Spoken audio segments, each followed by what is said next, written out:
Sheehan syndrome and how to avoid it in childbirth. A little bit on Sheehan syndrome. Here we have a cross-section of the brain. This is the organ of balance, the cerebellum. You can see it's been cut across. Then we have the left hemisphere, and on this opposite side it will be the right, and this in the centre is the brainstem, the ventricles, and underneath there's that little cherry, the pituitary, that sits within a bony saddle. So as you can see, the pituitary gland, beneath it the writing bony depression of the skull bone, the sella turcica, the Turk's saddle. And then we have the front part of the pituitary, anterior pituitary, and posterior part with a stalk or infundibulum. Classic case in the past was, we have a 29-year-old woman had an uneventful first pregnancy, apart from her blood pressure. During being moderately raised during the last 13 weeks of pregnancy, at delivery she had a massive uterine bleed or hemorrhage, resulting in a fall in blood pressure, hypertension, and loss of consciousness. So that was quite severe, and she died 4 days later. That is the extreme one end of the spectrum of Sheehan's, and today we're seeing the other end of Sheehan's, and the answer to it is gently stretching skin. No bleeding, no fall in blood pressure. Shorten birth for baby by opening doors for baby to 10 centimeters, and we avoid Sheehan syndrome. So the most recent significant study is Sheehan syndrome in modern times, a nationwide retrospective looking backwards study in Iceland, and basically they conclude the prevalence, the number of cases of Sheehan's in Icelandic population in 2009 was 5.1 per 100,000 women, higher than expected in a developed country with good obstetric help. So disappointing that it hasn't become eliminated. We have a similar study, but more in a synopsis. Half a century ago, 50 years ago, the prevalence of Sheehan syndrome was 10 to 20 per 100,000 women, and with better obstetric help the prevalence is assumed to have decreased. But their results, they found 8 women identified with Sheehan syndrome, giving the prevalence of Sheehan syndrome in 2009 as 5 per 100,000 in Iceland. There was a diagnostic delay, a DD, of anywhere between 1 month and 240 months, that's 20 years. 4 women had low blood pressure during birth. 5 had a massive bleed, more than a litre, 2 pints of blood, and they all had a failure to breastfeed and a failure to start having periods again, thought to have a premature menopause. And in conclusion, the prevalence of Sheehan's syndrome was higher than we expected in a country with modern obstetric care. There was a long developmental delay, and the incidental finding, diagnosis through growth hormone clinic, the prevalence of Sheehan's may be even higher. So missed cases of Sheehan's. The history: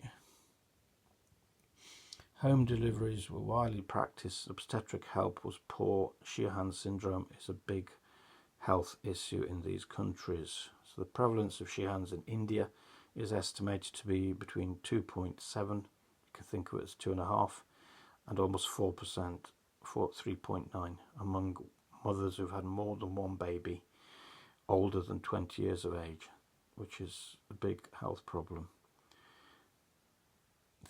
In an international database, the KIMS database, containing 1,334 patients with growth hormone deficiency GHD, SS Sheehan syndrome is the cause in 3% of cases, and in a Spanish cross-sectional study, Sheehan syndrome is the culprit of growth hormone deficiency, GHD, in up to 10%, anywhere between 6 to 10% of cases.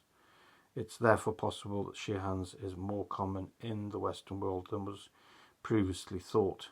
So if we go to the Indian Journal of Endocrinology and Metabolism, Sheehan syndrome is postpartum, baby parts from mum after birth. Hypo means low, pituitarism. It's a failure of the pituitary to work after childbirth, caused by necrosis, the rotting of the pituitary gland, this little cherry stalk on the undersurface of the brain. It's usually the result of severe fall in blood pressure, hypotension or shock, caused by massive bleeding, massive hemorrhage during or after birth. Patients with Sheehan syndrome have varying degree of front lobe pituitary hormone deficiency. Its frequency is decreasing worldwide. It's a rare cause of hypopituitarism, low functioning of the pituitary in developed countries owing to provision of obstetric care. However, it's still frequent in underdeveloped countries and developing countries. Sheehan syndrome often evolves slowly and hence diagnosed late. History is classically of bleeding, severe bleeding, more than 2 pints, more than a litre of blood during childbirth, failure to produce milk for baby, and failure to start periods again, so the early premature menopause. These are important clues to the diagnosis. Early diagnosis, appropriate treatment are important in reducing morbidity, suffering, and mortality, the deaths in patients, is what the Indian Journal of Endocrinology and Metabolism 2011 states. It is the most common cause of hypothyroidism in underdeveloped countries. A recent epidemiological study from Kashmir Valley of Indian subcontinent confirmed the prevalence to be about 3% of women over the age of 20, 2/3 of whom had babies born at home. However, it's a rare cause in the developed countries, they said, and mentioned 1,034 hypopituitaric adults. Sheehan was the 6th most frequent cause of growth hormone deficiency, being responsible for 3% of cases. So if we skip onwards, so there's failure to breastfeed, failure for the periods to restart, and then it can progress to loss of armpit hair, the axillary hair, genital hair, aesthesia, weakness with muscle wasting, muscle loss, fine wrinkles around the eyes and lips, signs of premature aging, dry skin, loss of pigmentation. So there's the absence of periods or failure to lactate is not diagnostic. It doesn't rule out Sheehan syndrome. It can present in a very severe case with circulatory collapse, sudden fall in blood pressure, the patient faints, severe hypovolemia because very low sodium levels in the blood, diabetes insipidus and low sugars, hypoglycemia, congestive heart failure and psychosis. So the main involvement were the secretions of growth hormone and prolactin for breast milk in 90 to 100%, while deficiencies in cortisol secretions, gonadotrophin sex hormones and thyroxine through thyroid stimulating hormone ranged between 50 to 100% of patients. At least 75% of the pituitary must be destroyed before the clinical manifestations become evident, hence the very late presentation in some at 20 years. So growth hormone deficiency is very common in Sheehan syndrome SS because the cells that secrete growth hormone releasing hormones, somatotrophins, are located in the lower and side lateral regions of the pituitary gland and are most likely to be damaged by the ischemic necrosis, which is death of cells due to lack of oxygen within the pituitary, because they're the part that's going to be swollen. When the pituitary swells, the outer part presses against the side walls of that Turk's saddle, the bony depression within the skull, and therefore these cells that would secrete growth hormone and prolactin are the first to be lost. We have cases: a 29-year-old woman delivered a full-term baby at 40 weeks. It was complicated by a retained placenta. The placenta wouldn't come away. It actually had invaded, often through a scar of previous caesarean section or termination of pregnancies or a gunshot wound, that left a scar in the uterus, and then the placenta actually grew through that. And when the bigger part of the placenta comes away, this part is stuck and has passed through the wall of the uterus. There's tearing of the arteries and hence this large amount of blood loss. So she had a retained placenta with profuse bleeding, which is severe bleeding, that required emergency blockage of the arteries to the uterus, embolization of the uterine arteries. Her hemoglobin fell to 3.8 grams, very low compared to 12 grams. Several hours later, the patient developed severe headaches, nausea, felt sick.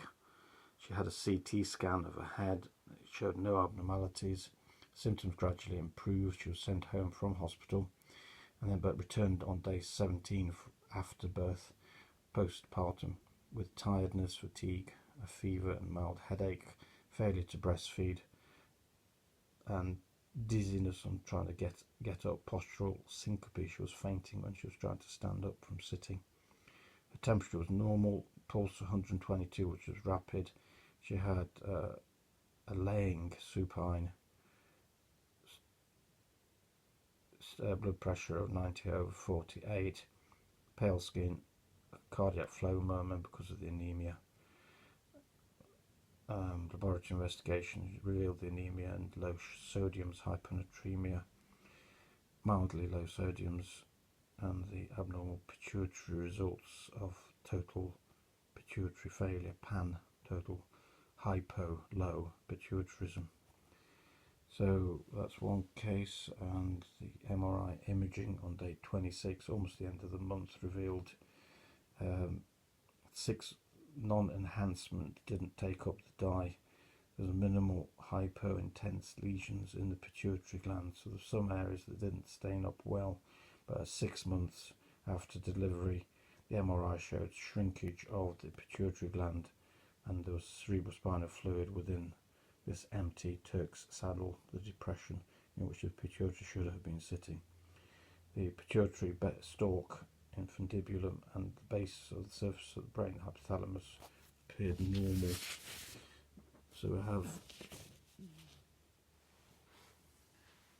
how to spot whether you're growth hormone deficient. Growth hormone deficiency in adults classically presents with anxiety or depression. They know something is very seriously wrong. There's decreased muscle mass, so wasting away of the muscles, and strength, weakness, hence the tiredness, difficulty concentrating because of the anxiety, and poor memory because you're being distracted by panicky thoughts. Dry skin, very thin skin, so easily tearing and bruising. Raised sugar, triglycerides, fats. Tiredness, as we said, the decrease in sexual desire and function. Baldness in men, increased in the amount of fat, especially around the waist. So classically they were thought to be going through an early menopause with osteoporosis or complications of thin bones from osteoporosis. So growth hormone deficiency in adults, they're the symptoms. Anxiety, depression, decreased muscle mass and strength, difficulty concentrating, poor memory, dry skin, thin skin, and an increased amount of fat around the waist with raised triglycerides, tiredness, loss of sexual desire and function, and osteoporosis.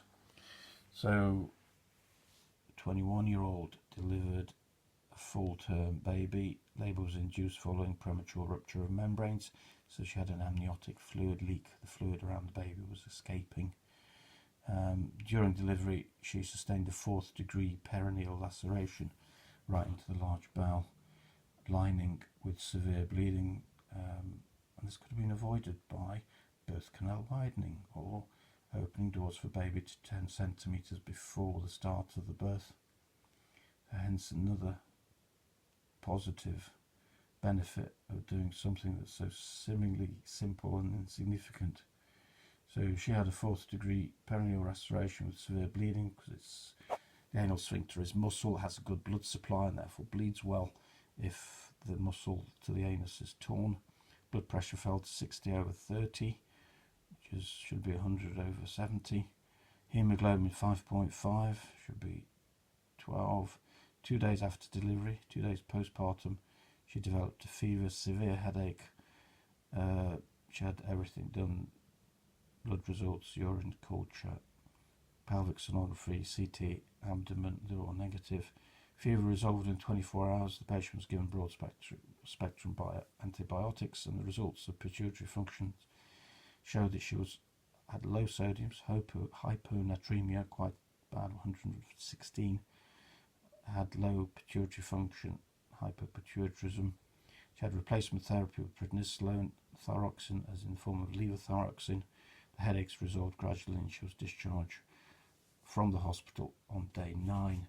The MRIs obtained day 6 showed an enlarged pituitary gland with suprasellar extension into the optic nerves, just as if you had a crush injury to your hand. Your fingers would balloon up to big, thin, thick sausages, similar to pituitary, swole and was forced up out of the Turk's saddle into the nerves that from the eyes, the optic chiasma, the crossing of the right and left optic nerves from right and left eye.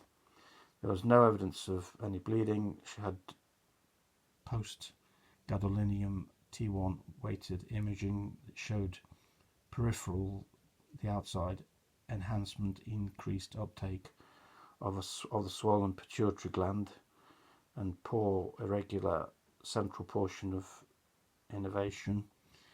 5 weeks later, the MRI revealed a smaller pituitary gland contained within the pituitary fossa. At 11 months postpartum, there was marked atrophy, wasting away of the pituitary gland, effectively leaving an empty depression, the sella turcica, at the base of the skull. There was now contrast enhancement of the pituitary remnant and the distal portion of the stalk, the infundibulum. So acutely, the MRI reveals an enlarged pituitary gland with central low hypointensivity on T1 imaging. These are consistent with death of the pituitary infarction, and then pituitary gland atrophies for several months after, ending up in an empty sella turcica. So recommend that Sheehan syndrome is best avoided by birth canal widening, antenatal perineal massage as advised by Oxford and written up by Oxford Radcliffe NHS Trust document, and opening doors for baby to 10 centimetres. Thank you for watching. Further part 2 obstetrics to follow.